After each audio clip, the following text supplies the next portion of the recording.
There's a long-standing tactic that's been used by governments in politics, not just in Nova Scotia, but all over the place for years and years and years, and that's this. In the very first session of a new legislature following an election, that's when they introduce the tough, unpalatable things. And that's when you do the unpopular stuff. They do it right off the bat, the first sitting, in the hopes that the voters will forget before the next election. But this time around, with a super majority, it seems things have changed in this House. How do you see it? Yeah, well, I think that's quite an important pattern to recognize. Certainly, that's what we are seeing. We're seeing the government bring in a raft of legislation that no one ever heard about before. We just came through an election, and there was no conversation about natural resources. There was no conversation around reducing accountability or sort of centralizing power around everything from transportation to university governance. But that's what we've seen. And I think Nova Scotians have gotten very upset because, of course, as you know, in a democracy, the government is elected to express the will of the people and not the other way around. So it's been a pretty raucous session, I would say. Raucous is probably an understatement on that one. But, from a kind of personal perspective, and I don't mean just me personally here, but getting personal, if you will, I gave the Premier credit for his willingness to change certain policies when he realized and faced widespread negative response. And he's done that a couple of times, and most recently, of course, in particular, the legislation regarding the Auditor General. And, he turned around and he said, look, I had some thoughts. I've tabled the legislation. I've heard you talk, and I think maybe I was wrong with it, and I'm willing to bow out. And, I give him credit for that because that's a tough pill to swallow for most politicians. And as I say, he's done that a couple of times. But this time he seems to have his hands full with a whole lot of the current initiatives that are being tabled as bills who suddenly find the Premier squirming and saying, maybe we'll rethink that. Do you agree? Mm-hmm. Well, I think at this point, 4 years in, Bill, I'm feeling probably a little bit less charitable than you are. I think that a lot of the legislation that came in, you mentioned, there's a lot, so we won't get to all of it. But you mentioned Bill 1, which essentially would have given, in its original form, the Premier the power to fire the Auditor General without cause, was a terrible, terrible legislative proposal that never should have come forward. The Premier didn't consult with the Auditor General before he brought that in.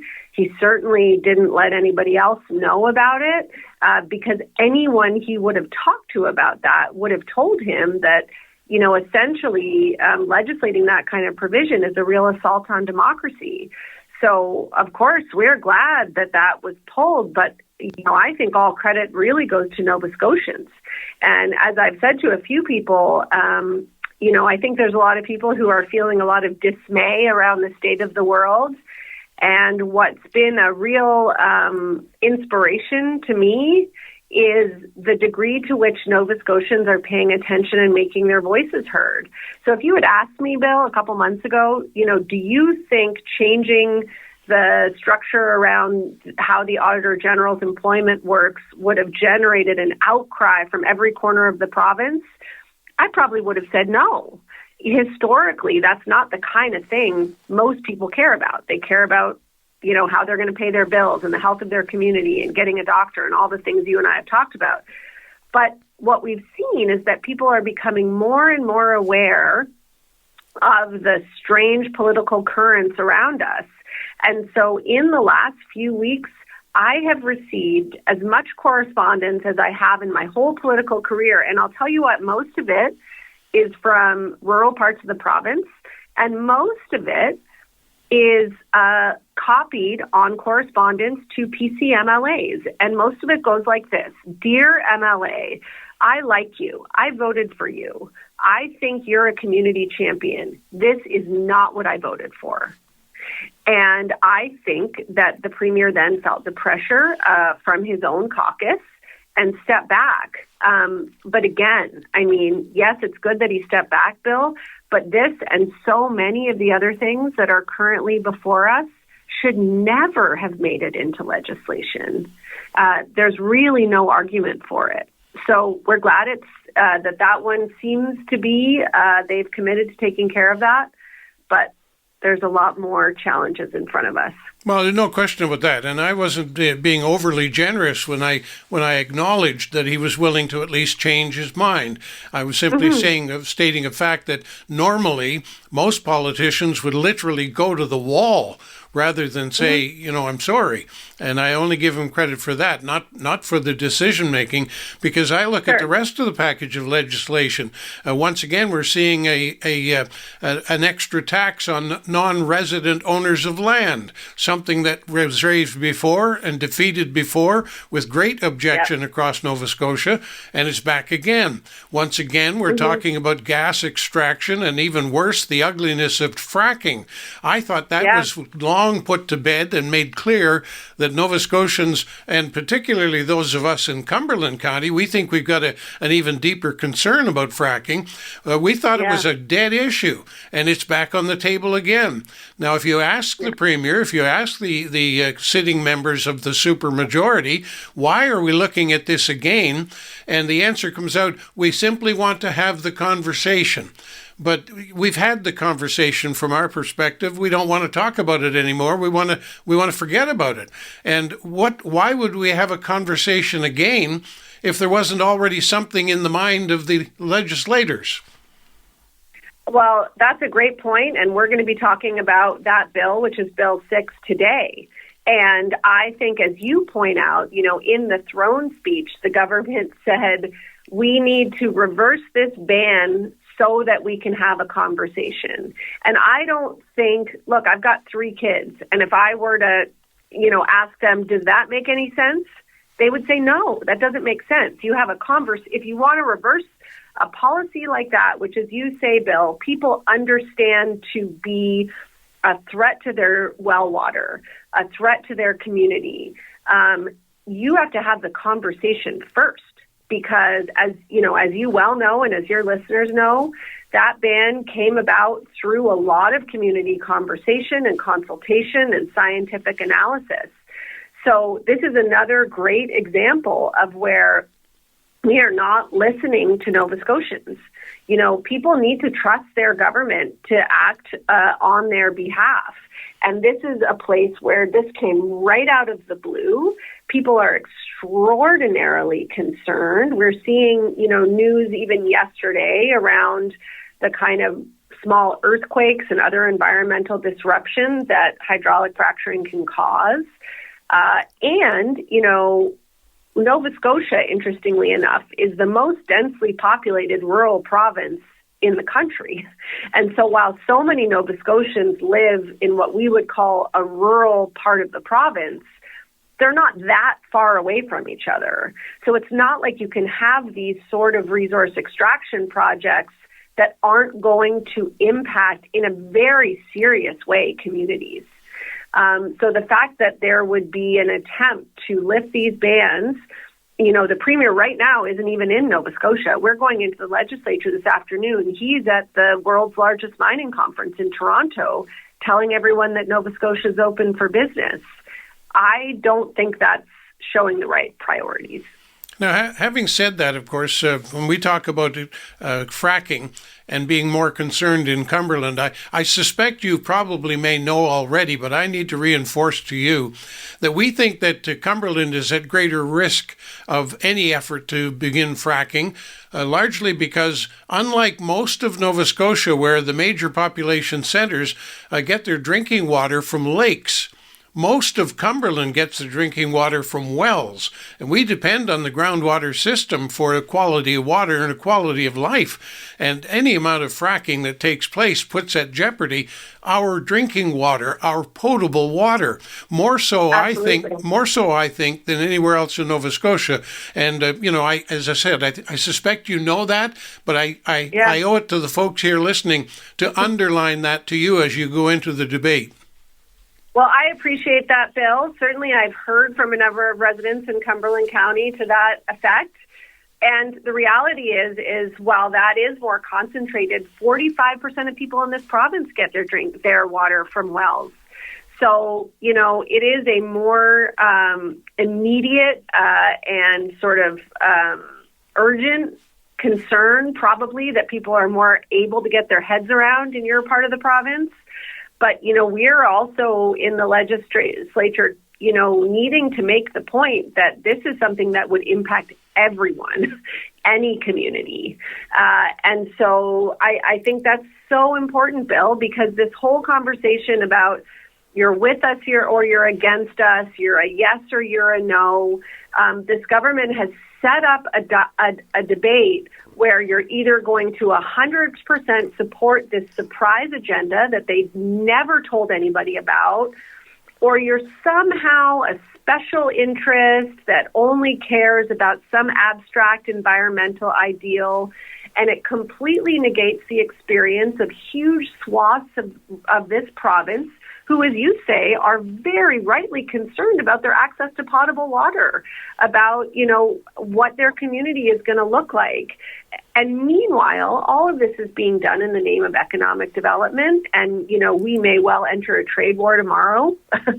And we haven't heard a lot about what the short-term immediate plans are for that. Because any economic development that would come from any imagined fracking, if it were even to get off the ground, which I don't think it will, that's a decade away.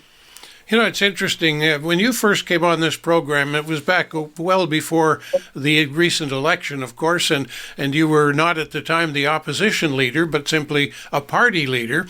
And you and I almost got off on the wrong foot. And I remember, I think you went away from that first interview thinking that maybe I was a dyed-in-the-wool Tory or something, and that I was defending the government. But I was just being defensive or upset, perhaps, at you looking for the things to pick about. And at the time, it looked like nitpicking kind of deal, and you really didn't have issues with which to chew on. And one of those was the doctor's wait list, for example, something that keeps popping up, and your party's brought it up again recently. And I look at that and I think, the doctor's wait list by region, you suggest tells communities the worst ones. It gives an indication of who's hurting the most. And the fact of the matter is, we're all hurting, and worse than that, we're all competing for doctors. And, it's not like we need a scorecard or anything. And many of those people that were on the wait list, of course, have found other ways to find some medical service. A doctor? No, but some alternative and a temporary fix, I would admit. And here you are talking about doctors' numbers on a list. Who cares about the list? Let's just pull together. But this time, the Premier has served on a golden platter, not a silver platter, golden platter, very real issues to you, that you're not nipping at the heels anymore, you're biting at the seat of the pants. Yeah. We will have all different views on what the various issues impacting Nova Scotians are.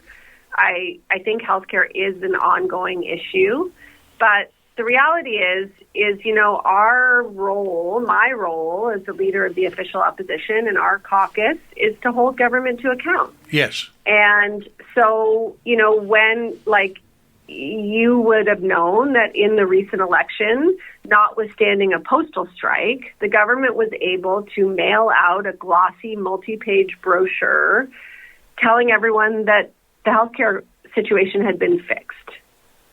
And I think it's important that we stay on the government and find out, well, what does that mean? Has it been fixed? Is that the real situation? So we are going to continue, of course, to try to get the real information about what's going on with healthcare, but certainly with everything else. And as you say, we now have a new agenda that none of us knew about, that is as concerning to many Nova Scotians as the issues that they thought they were voting on, which were around economic security and healthcare and housing. We've just added to the list. Yeah, and of course, this is a talk show. This is not a question of us having a conversation with a journalist who wants to quote what you said. Sometimes we're going to disagree. Sometimes we're going to argue. And I don't necessarily argue just for the sake of argument, and I don't look for fractious, debate all the time to have a talk show either. But sometimes I recognize your job is to oppose, and sometimes there's not a whole lot to oppose. And when you do that, I might kind of look the other way. Like you're saying that the mail out from the government was saying that healthcare is fixed. I didn't see them saying that. I saw them saying that healthcare is being worked on, and we've moved some of the needle a little bit. They didn't say it's fixed. But we're splitting hairs. The point is, you have a job to do. It is not completely fixed, not by a long shot, and it's going to be a long time coming before we actually get around to fixing it, because we're in a battle with every community in Canada. We're in a battle with many communities across the globe, and this is not going to be easy. And little old Nova Scotia is really looking like a bit of a front runner in some ways, but we've got a long way to go.